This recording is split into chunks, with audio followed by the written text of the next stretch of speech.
Welcome back to season 31 of 7-Eleven Junior Hockey Magazine. I'm your host, Gino Reda. Time now for the CJHL Report. The Canadian Junior Hockey League brings together the 115 teams in the 9 Junior A leagues involving over 2,500 players from right across the country. Joining us now is the Northern Ontario Junior Hockey League Commissioner, Rob Mazzuca, who is also in his first season as the chair of the board of the CJHL.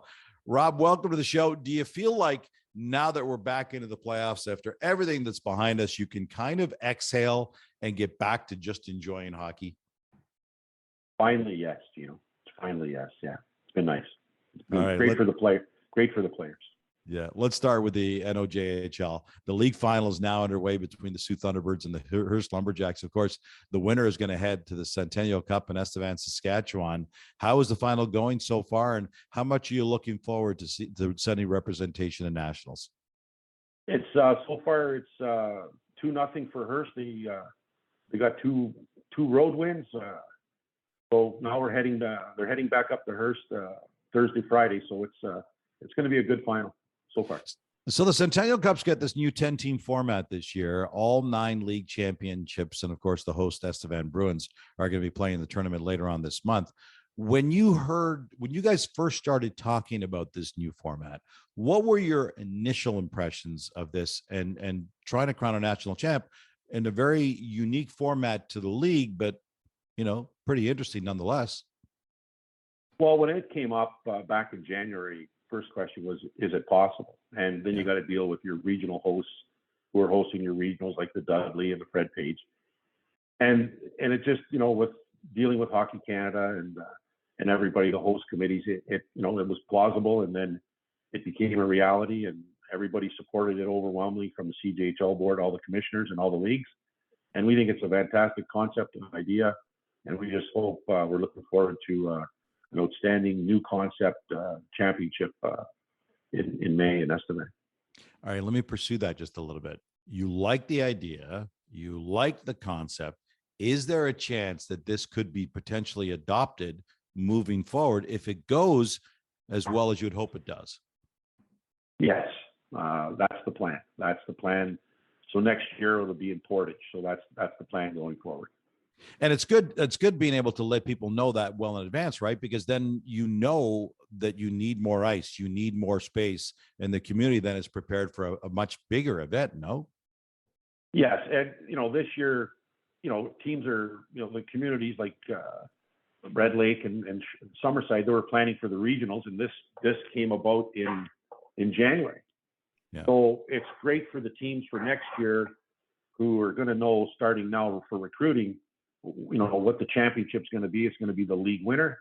So it kind of snuck in unexpectedly, fortunately, in January, and here we are. But next year, everybody's going to be on the same level playing field, and we're going to march forward. We're in conversation with Rob Mazzuca, who is the Northern Ontario Junior Hockey League Commissioner and also the chairman of the board of the CJHL. So you've got leadership hats both regionally and nationally. You've been with the NOJHL since 2011. Give me a step back for a second and give me a sense of how you feel about the development you've seen, first off, in the NOJHL since you took over the reins there.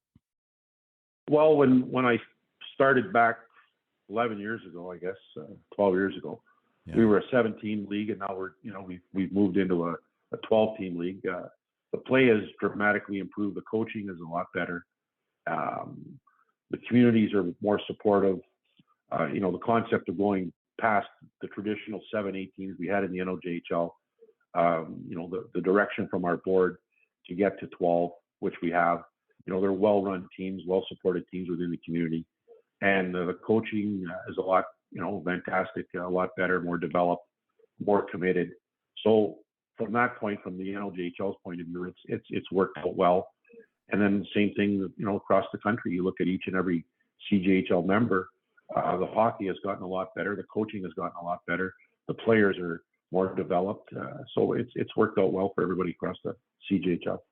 In your national role, the chair of the board at the CJHL, you want to stay in front of things as much as possible. And that means keeping your ear to the ground and say, okay, what do we need to do next to protect our players and to grow the league. And something you were involved in a pretty significant fashion is the concussion safety program, which was the first of its kind in junior A hockey in Canada. Tell us more about that.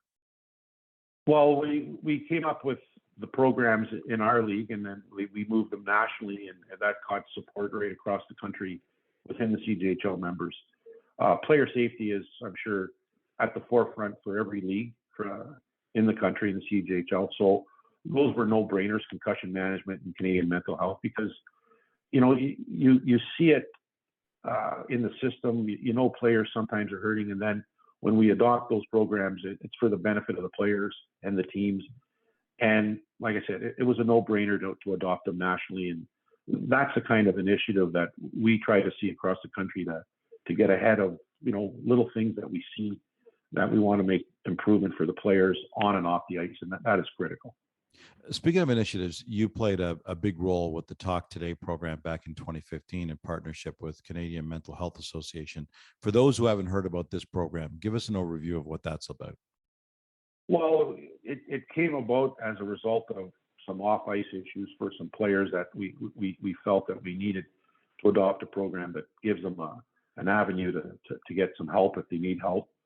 And I can say firsthand, in our league, it's paid itself in dividends for several players that had some off-ice issues, and whether they want to talk to somebody or who that, whether it's, we have designated people within each organization, and then we talk to Canadian Mental Health. So the opportunity is there if they need to reach out to somebody to talk to, because these kids are young, they're away from home, they travel, it's all new to them.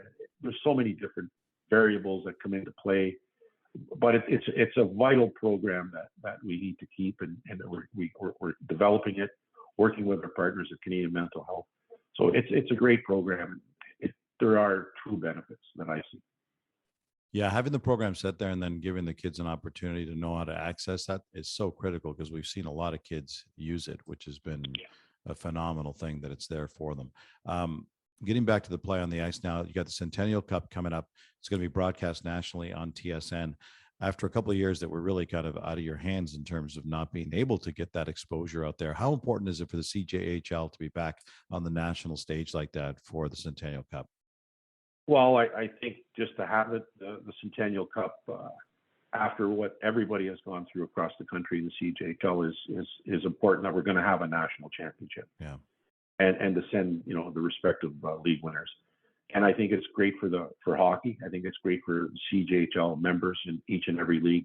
But most important, it's great for the players that are trying to, they want to win it all, and there's something to go for. And it's a statement that we're back, mindful of, careful of, what's out there, but we're managing it well across the country within CJHL. But it's just good to finally get through the minefield of what we've gone through on and off the ice for the last 2.5 years. Agreed. Rob, great catching up with you again, my friend. I'm glad things are going so well, and we'll look forward to nationals. Thank you very much, Gino. Great to talk to you.